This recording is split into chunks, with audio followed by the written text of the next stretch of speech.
Chapitre 4. À l'instant même où notre quatuor pénètre dans l'hôtel, l'un des deux poulets dijonnés est en train de demander au patron de la boîte s'il dénommé Justin Latour est parti depuis longtemps et s'il a dit quelque chose avant de sortir. Ce qu'entendant, la meringue s'écrie « Justin Latour, c'est moi? De quoi s'agit-il » Les deux poulagas le défriment hargneusement. Le plus grand, celui qui a une montre et de l'eczéma, s'avance et déclare « Il s'agit de cela, beau gaillard !» Et clic-clic, note de bas de page. Les menottes de province font clic-clic et les menottes parisiennes clic-clac. Il referme les boucles d'un cabriolet grand sport sur les forts poignets de la tentée. « Qu'est-ce que ça signifie ?» s'interloque le pape de la biscuiterie Vaporetto. « Qu'on t'arrête sous l'acculpation de meurtre, mon lascar. » J'interviens. « Sur quoi vous basez-vous ?»« Sur ça !» dit le second poulet en exhibant un solide pétard coiffé d'un silencieux à bord roulé. « Comprends pas !» lâchai-je sèchement. On vient de le trouver dans la poche de son imperméable et il est encore tout chaud, ironise le flic en me toisant de toute sa supériorité. J'ai jamais eu d'appareil pareil, rime la meringue éplorée. Il s'enfonce dans son cauchemar, le pauvre loup, et comme il est maousse, ça fait des vagues. Écoutez, collègue, attaquai-je, si ce flingue est chaud, c'est qu'il vient de servir. CQFD, gouaille le plus petit, celui qui est abonné aux chasseurs français et qui mange les asperges avec les doigts. CQFD, répète-t-il vu qu'il a des lettres majuscules plein le slip. S'il vient de servir, dis-je, il a servi contre Monsieur Latour car on vient précisément de tirer sur sa personne. Et on l'a raté, ricane le plus grand, celui qui a du diabète et qui tient son couteau de la main gauche. Il y a pourtant de la place pour faire un carton. Parfaitement, rugis-je en montrant la pelle bosselée. On l'a raté grâce à ce bouclier de fortune. Je me trouvais avec lui et je peux me porter garant de la chose. Ça les interloque, ils se dévisagent, se chlahurent, se grimacent, se sourient et décident. On va tout de même l'embarquer pour tirer ça au clair. N'oublions pas qu'il y a eu un meurtre dans cet hôtel. Si on a tiré sur la tour, ça ne signifie pas forcément qu'il est innocent, mais plutôt qu'il a trempé dans l'affaire. L'argument se tient et je n'ai rien à y redire. Je pourrais bien objecter à mes confrères qu'ils n'ont pas de mandat d'amener, mais cela ne ferait qu'envenimer les choses. Et puis les loups ne se mangent pas entre eux, comme se plaît à le répéter Félicie, ma brave femme de mère. Quand je vous disais que c'était ma fête, j'en la meringue à bout d'écœurement. Après tous mes avaros, v'là qu'on veut me bigorner et qu'on m'en criste pour finir. Pour finir, grince le plus petit des roicos, celui qui est marié à la fille de sa belle-mère et qui écrit catastrophe avec 2 F. Ça n'est que le commencement de la fin, gros lard. Tu vas voir. J'aimerais lui parler en particulier, interviens-je. Ils en ont classe de mes grains de sel successifs. Regret. Laisse tomber le plus grand de mes 2 collègues, celui qui aime les nouilles au fromage et qui soigne ses hémorroïdes au beurre d'anchois. Pour lui causer, vous passerez par la filière d'Orbal. Salutations. Et ils s'en vont, emmenant en laisse l'ex-champion de Picklesdam. Je dois vous avouer, mes bons amis et mes chers amis, que j'ai rarement vécu une soirée semblable. C'est de la loufoquerie sanglante, on boit, on rit, on tue, on fait des parties de cuisseaux. Tout ça dans une ambiance de fin de kermesse assez ahurissante. La Gravos, qui a les jambons ramollis, fait la bibise à son champion. « Je vais rejoindre Alfred, dit-elle. N'oublions pas que demain il y a fête à bras. » Note de bas de page, expression sans l'antoniais signifiant que le labeur sera rude. « Et puis tout seul, il doit se morfondre. »« Il a que ça à faire, hargnit le puissant. Beru, sa séance amoureuse l'a dopé. En mettant à sac les biscuits secs, sic, il a pris conscience de ses prérogatives maritales. « Écoute, fillette, morigène-t-il, je trouve indécent dans le fond que tu suivisses le Tour de France avec un homme seul dont au sujet duquel tu partages la piole.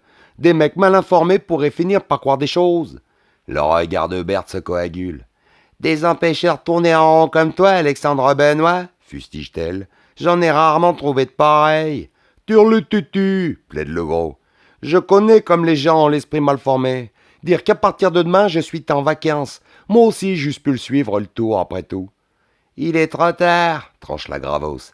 C'est tout un travail pour faire partie de la caravane. » Elle est fière d'en être, Bertie. Dans la vie, tout est à l'avement, Beru dixit. Il y a partout et en toutes circonstances une frontière plus redoutable que la grande muraille de Chine entre les gens qui en sont et les gens qui n'en sont pas.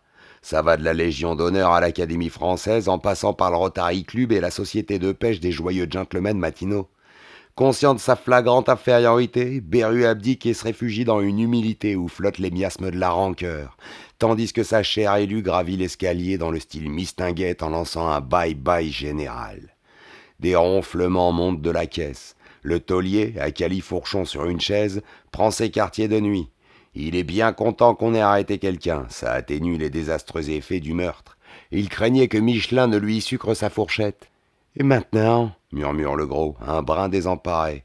« Avant de se pieuter, on récapitule, dis-je. Comme dans Shakespeare, gars.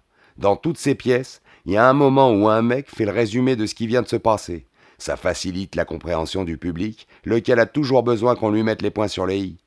Je m'adosse au comptoir accajouteux de la réception. Au-delà du meuble, la vieille belle-mère a terminé son chapelet et dort la bouche ouverte après avoir rangé son râtelier sur la tablette du téléphone. D'où je me trouve, et avec la participation de la perspective plongeante, on a une vue imprenable sur son estomac bouffé au mythe. Primo, dis-je, un masseur suisse et alcoolique se fait désintoxiquer dans une clinique huppée de Neuilly lorsque Jeannot, le fameux directeur sportif du groupe papier hygiénique Fafatrin, vient le quérir. Hans Brocation aime son métier. C'est le meilleur masseur de tout le cyclisme. Il cède en se référant au proverbe fameux « Cède-toi et le ciel cédera ». Note de bas de page. J'en ai fait de pire, va. Le Tour des Mares. Note de bas de page, ne pas confondre avec la Tour de Mare. Première étape, Dijon. Brocation masse ses hommes, se beurre, se couche et subit un chargeur de revolver dans le baquet, ce qui met fin non seulement à sa participation au Tour, mais également à sa vie. Le consciencieux interrompt mon résumé. Peut-être qu'une équipe concurrente l'a fait effacer par des tueurs à gages si c'était un tellement bon masseur. Voilà qui me paraît un peu excessif, repoussai-je. Mais dans ton hypothèse, je retiens pourtant les mots tueur à gages. Le coup dit silencieux montre que les assassins possédaient un outillage perfectionné. C'est pas de la panoplie d'amateurs. Bref, Hans Brocation est tué. Personne n'arrive à piger les raisons de cet assassinat. Apparemment, un tel crime ne rime à rien. Son camarade de chambrée, l'estimable Lameringue, semble y perdre son latin. Mais voici qu'une heure après la découverte du meurtre, un flingueur tente de se payer ledit Lameringue. Ce dernier en réchappe miraculeusement. L'agresseur s'évapore, pénètre dans l'hôtel et va planquer le pistolet dans l'imperméable de l'homme qu'il a tenté de bousiller. C'est ça surtout qui grince, c'est ce détail qui fait loufoque. Beru, je vous l'ai déjà fait observer en maintes occasions, parle le langage du bon sens. C'est pas un daltonien de la comprenette. Il a pas les cellules qui font le grand écart et il voit la vie telle qu'elle est, sans l'embellir ni l'altérer. « C'est pas si loufoque que tu causes, mec, » murmure-t-il. « Les tireurs d'élite, en somme, ils cherchaient quoi? À neutraliser la meringue. Comme ils ne l'ont pas tué, ils l'ont fait arrêter. C'est un résultat appréciable. » C'est ma foi vrai, conviens-je. Reste à savoir pourquoi on tient à ce que la meringue ne continue pas ce Tour de France. Reste à tout savoir, rectifie l'énorme. Le masseur, son meurtre, il pose une sacrée énigme, non? Comme il dit, la porte de la cabine téléphonique située au fond du hall s'ouvre à la volée, et j'en mets un rayon en sort, comme de la pâte dentifrice quand on met le pied sur le tube débouché.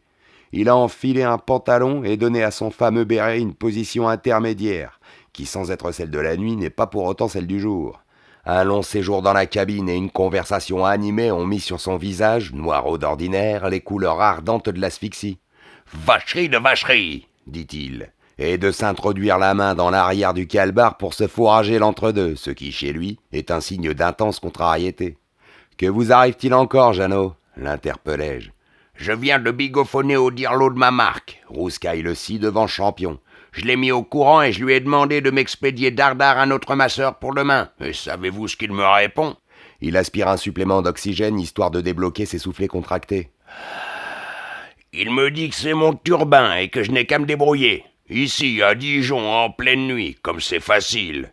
Où vais-je le trouver, le masseur de remplacement, hein? Dans les quelques heures qui me restent, comment vais-je faire pour embarquer un gars 3 semaines sans même lui laisser le temps de faire sa valoche ?» Je compatis mollement. Chacun ses problèmes, non? Sans un minimum d'égoïsme, la vie ne serait plus vivable. Mais voilà qu'à ma vive, à ma grande, à ma profonde stupeur, le gars Beru déclare « Eh ben, mon vieux Jeannot, on peut dire que vous avez le fion bordé de nouilles, vous. » Mais un rayon le mat sans piger par-dessous ses sourcils de griffon. « C'est-à-dire » fait-il de sa voix autoritaire. « C'est-à-dire que la Providence m'a placé sur votre ligne d'arrivée, fait doctralement Beru. Imaginez-vous que je suis masseur diplômé de naissance et que justement j'ai 3 semaines de vacances et ma valise. Je sursaute, mais Beru me bloque l'étonnement d'un coup de latte dans les montants.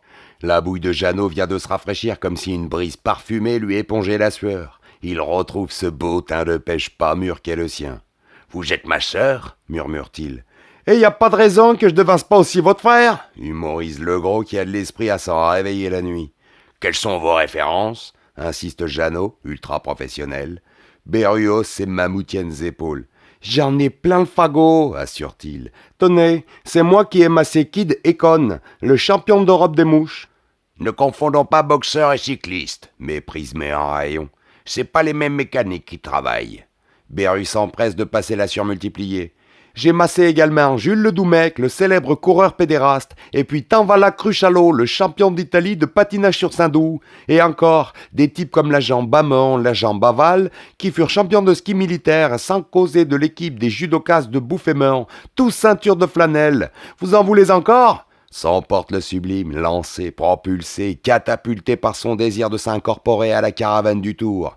J'ai gratté 2 ans dans un institut de rééducation où ce que j'ai accompli positivement des miracles. Le patron a même reçu une bafouille de protestation du syndicat d'initiative de Lourdes qui se plaignait de la concurrence déloyale. Ah, n'ayez pas peur, monsieur Jeannot. Avec moi, vos pédaleurs seront en bonnes mains. Bon, nous verrons bien, se résigne Jean mais un rayon. Vous avez votre matériel ? Oh, vous croyez que je m'en sépare ? Proteste Sa Majesté. Allons donc ! Si j'ai plus d'un tour dans mon sac, je vous prouverai aussi que j'ai plus d'un sac dans mon tour. Deuxième étape. Il y a des gens qui ont peur d'être cocus. Ils ne se rendent pas compte que les cornes sont un signe de force. Berrurier. Chapitre 5. La voix sèche du vieux me parvient, lointaine, comme si elle m'arrivait d'une autre planète. Je lui en fais la remarque avec déférence, onction, componction, ponctuation et dévotion, et le big dab m'avoue être affligé d'un enrouement consécutif à la conférence qu'il a prononcée hier au congrès des Poulardins. Je lui conseille de manger du miel et de faire des inhalations, manière de me mettre dans ses fafes. Il me remercie et me demande où je suis, ce que je fais et ce que je compte faire. En termes concis, bien que très variés, je lui relate les étranges événements de la nuit. Il m'écoute sans paraître participer. Lorsque j'ai terminé, un point de suspension angoissant se glisse entre nous comme un verre dans une poirblette. « Très étrange, en effet, » finit-il par convenir. Puis d'un ton innocent, « Quand rentrez-vous » ? « Eh bien, mon Dieu, j'avais pensé qu'étant donné les circonstances, j'aurais pu tenter de tirer cela au clair. » Le boss me meurtrit les feuilles d'un nouveau silence plus long et plus perfide que le précédent. « Cette affaire concerne la police dijonnaise, San Antonio, et j'ai une mission pour vous. » Ma déception fait un bruit de papier froissé. Il l'aperçoit, lappe et reçoit, l'aperçoit et murmure « Nous sommes mardi, il faut que vous soyez rentrés jeudi soir. » Et il raccroche afin de s'épargner mes commentaires et ma gratitude. Je suis bien d'accord avec vous pour une fois, tas de navets. C'est pas Bézef comme temps imparti. Mais quand on connaît son San Antonio comme je le pratique, on sait qu'il a réussi des tours de force beaucoup plus étonnants. 48 plombes pour déguiser cet autre boudin en cristal de roche, c'est assez, comme disait un cachalot auquel une baleine de parapluie faisait du rentre-dedans. Tout Joyce, je sors de la cabine. Une grande animation règne dans l'hôtel. Tout le monde s'apprête pour le départ. Il y a du fourmillement, des appels, des cris, des interjections, quelques onomatopées assez bien de leur personne et des sifflets. On voit les coureurs déguisés en cyclistes qui remplissent leurs bidons, des journalistes qui remplissent leurs stylos, des photographes qui remplissent leurs relais flex, des femmes de suiveurs qui remplissent leurs devoirs et le taulier qui remplit son tiroir-caisse. Je vois passer Berthe, harnachée à bloc, avec son berlingot dans le dos et escortée d'Alfred. Alors les amoureux, je leur virgule. C'est l'épopée berlinguière qui se poursuit. La gravose donne un coup de nageoire pour mettre le cap sur moi. « Ma tête de cochon est repartie sans m'embrasser », fait la gentille dame. « Quand vous le reverrez, vous lui direz ma façon de penser. »« Que me chantez-vous là ?» protestai-je. « Beru n'est pas reparti. »« Si, intervient Alfred. Je l'ai aperçu, de ma fenêtre, qui quittait l'hôtel, une valise à la main. »« Ce départ fut de courte durée, dis-je, en montrant le gros coincé dans la porte-tambour de l'établissement. Il coltine une monumentale valoche, Beru, et qui doit être lourdingue. Un coureur de l'équipe du vermifuge Saturne, slogan « Chacun son verre à soi », veut sortir alors que le mastard rentrait. La porte subissant 2 pouces et contraire reste dans une relative immobilité. « Barthézo, Pomalo !» crie Beru. « Tu vois pas que je suis coincé avec mon bagage ?»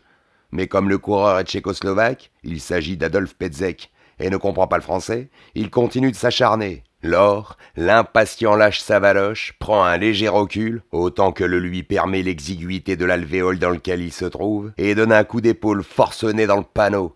Sous la frénétique poussée, la porte tourne violemment. Beru chute sur la moquette du hall tandis que le valeureux Petzek décrit 3 tours complets à l'intérieur du tambour avant d'être éjecté sur le trottoir. Il pousse des glapissements car il s'est démis l'épaule. Indifférent à ses clameurs, le Gravos récupère sa valise qui s'est ouverte dans le tourbillon. Nous avons une vue imprenable sur son contenu. Il y a là des flacons, des gants de crin, des vibromasseurs. Et puis des choses confuses, inidentifiables à première vue. « Qu'est-ce que c'est que ce bordel ?» interroge Berthe qui possède un vocabulaire infiniment large et varié. « Comment ?» s'étonne l'enflure. « Tu lui as rien dit, ça, non ?»« J'allais, avouai-je. »« Me dire quoi ?» s'inquiète Mistress Bertie. « Je vais faire le tour, moi aussi. » triomphe l'invulnérable. « Ça paie, non ?» Un qui renote vilainement, c'est le Pomadin. Il a le berlingot qui frissonne, l'inventeur du pourcentif. « Toi, tu vas faire le tour ?» baboche-t-il. « Yes, mon pote !» exulte le somptueux. « En qualité de quoi t'es-ce » demande l'épouse. « De masseur » fait Alexandre Benoît. « Je suis promulgué masseur officiel de l'équipe du papier hygiénique Fafatrin, mon bijou. De cette manière, tu pourras pioter avec ton petit mari bien-aimé. »« Tu te figures que c'est des manières ?» s'indigne Alfred. « J'ai engagé Berthe, oui ou chose ?»« Tu l'as engagé pour filer ta saloperie de berlingot sur la pipe des déboisés, » tranche le véhément. « Pas pour tenir compagnie la nuit, sans char. Ou alors faudrait-il que je supposasse ?»« Je l'ai engagé à part entière, » algérise Alfred. « Ma main sur le museau, tu vas la voir à part entière, espère un peu » tonne le tonitruant. « Mais ta vie, les enfants, qu'une belle, longue et étroite amitié est en train de sombrer corps et bien. » J'interviens. « Allons, mes amis, du calme. Ne donnez pas un affligeant spectacle à la caravane qui ne demande qu'à faire des gorges chaudes. » Ils se taisent, indécis.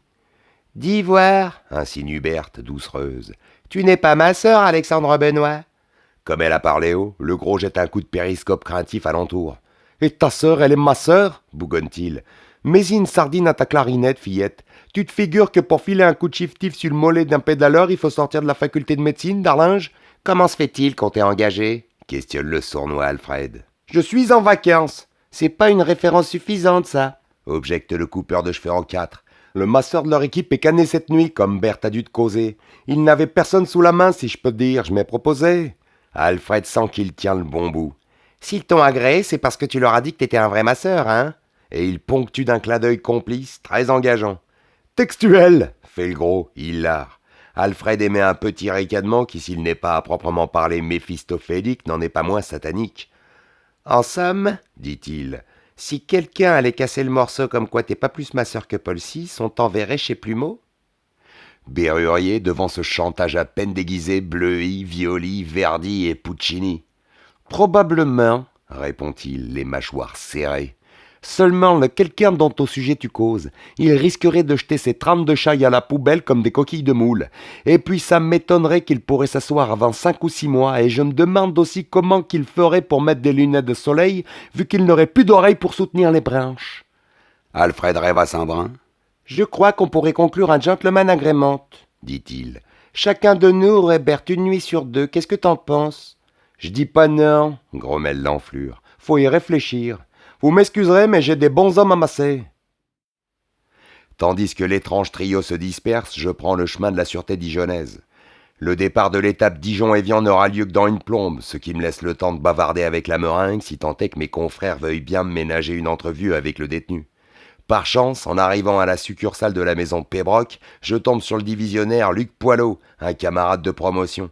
On se chèque les hens, on se raconte le plus gros. Je lui dis Félicie, il me dit sa bourgeoise et ses 2 enfants. On se déclare ravi de son sort, on se fait part de ses espérances, on déplore l'élévation du coût de la vie et la pénurie d'autoroutes. On se promet de se téléphoner un jour, après quoi il me drive jusqu'au burlingue des inspecteurs chargés de l'affaire. Il y a là les 2 gugus de la veille, plus un 3e, légèrement bec sur les bords, mais ça ne se voit que quand il marche. Les 3 hommes ont la mine, la chemise et la ceinture défaite. Leur barbe a poussé et ils boivent du café en soufflant dessus comme des vieux chevaux à l'abreuvoir. « Et alors, votre client, je demande, il a passé des aveux complets ?»« C'est un drôle de coriace sans en avoir l'air, » me répondent les 2 premiers.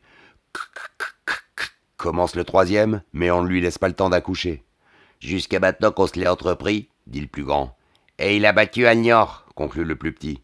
À la fin, tout ce qu'il répondait, c'était merde.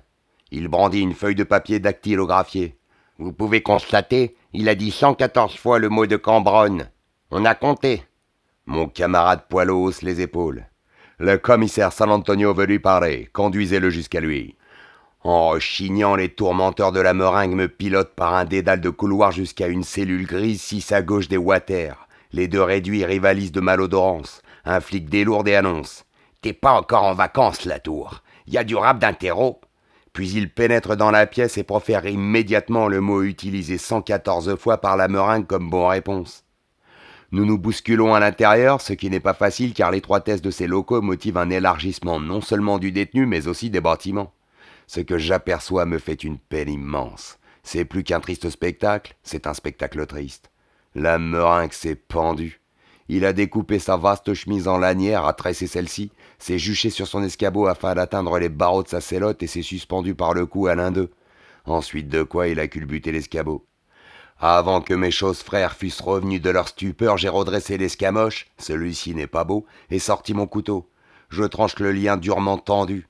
Les 230 livres de la meringue choient et échoient à mes collègues qu'ils l'échoient. Le burqa, S'émotionne le plus grand.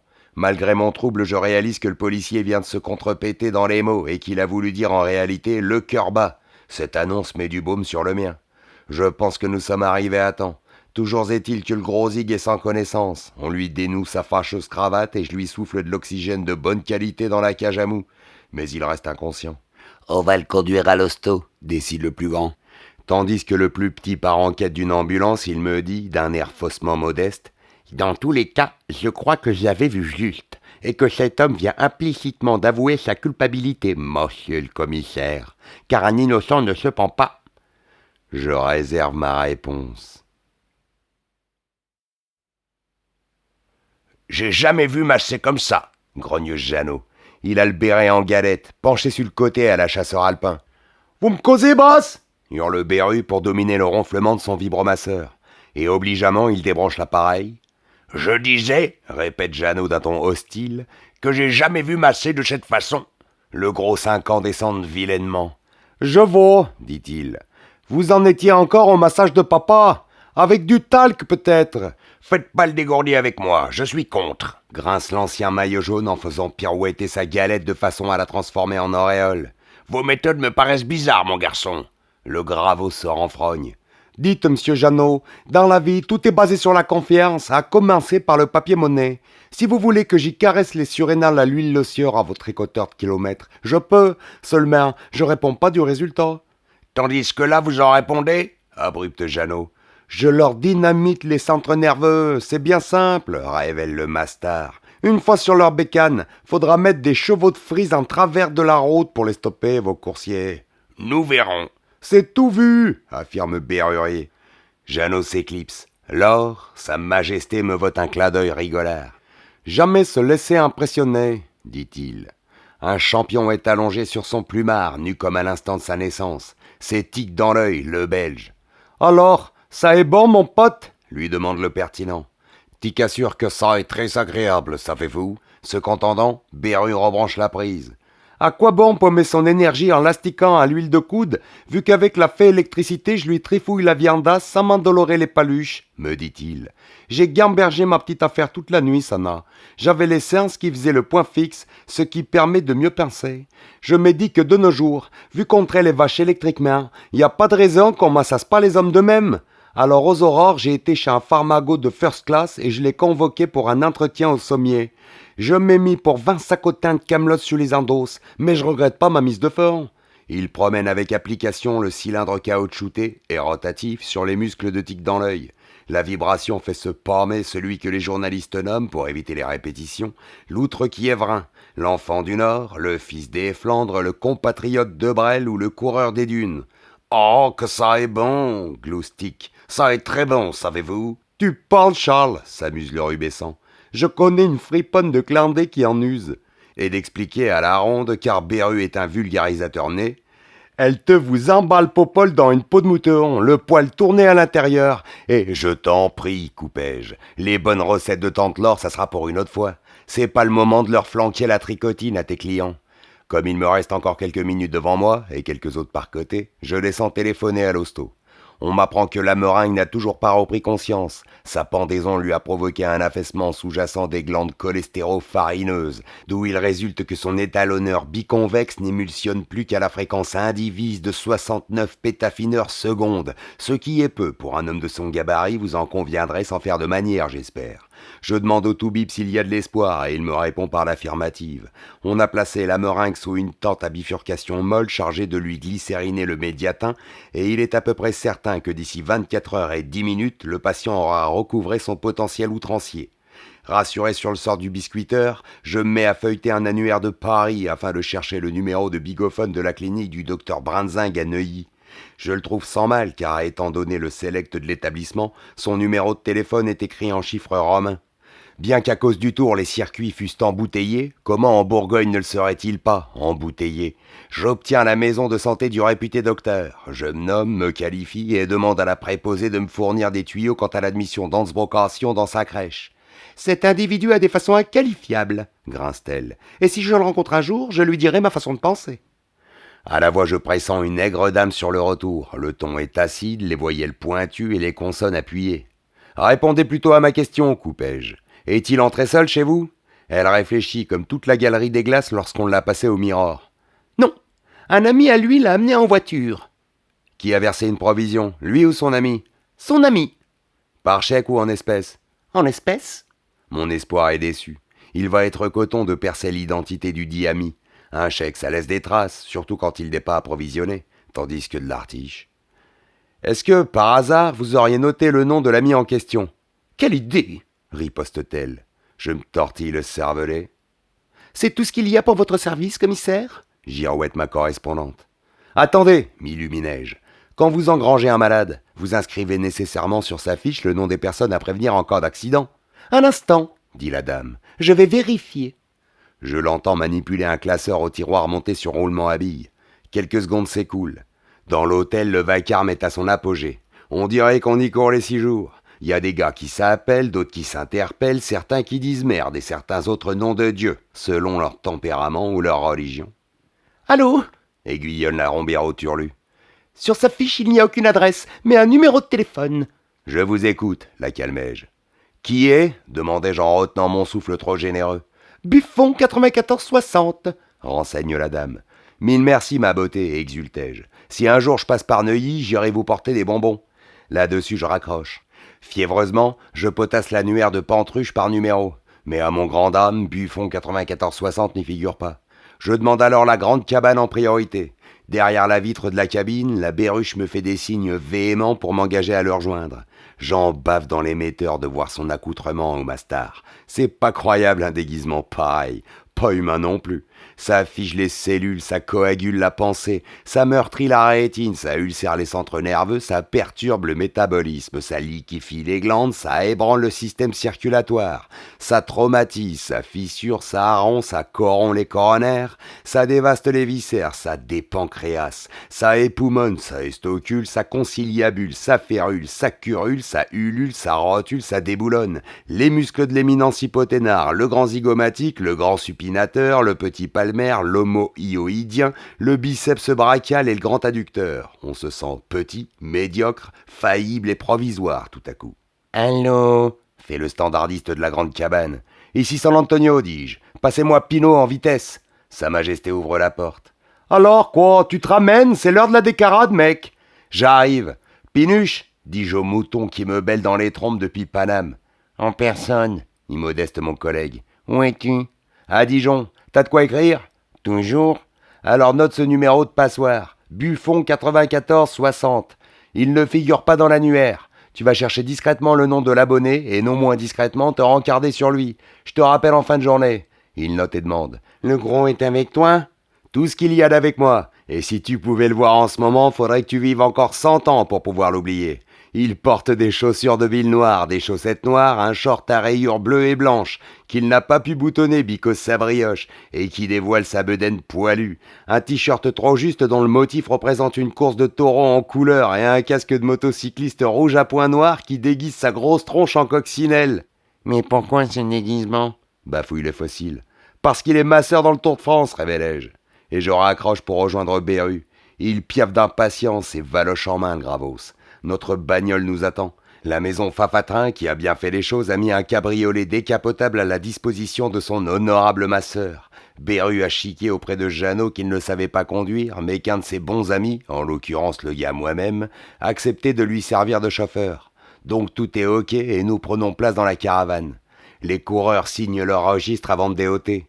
C'est joli tous ces maillots multicolores et ces pimpants vélos qui brillent au soleil. Il y a de l'émulation dans l'air, de l'entrain, de la joie. Beru se met à chanter les matelassiers. Nous sommes provisoirement stoppés dans le square du président Vidburn. Le carousel du pauvre interrompt soudain son chant altier pour me désigner un échassier qui déambule sur les pelouses. « Qu'est-ce que c'est que cette bestiole ?» demande l'assoiffé de savoir. « Une outarde, dis-je. Tu n'as donc jamais entendu parler de la outarde de Dijon ?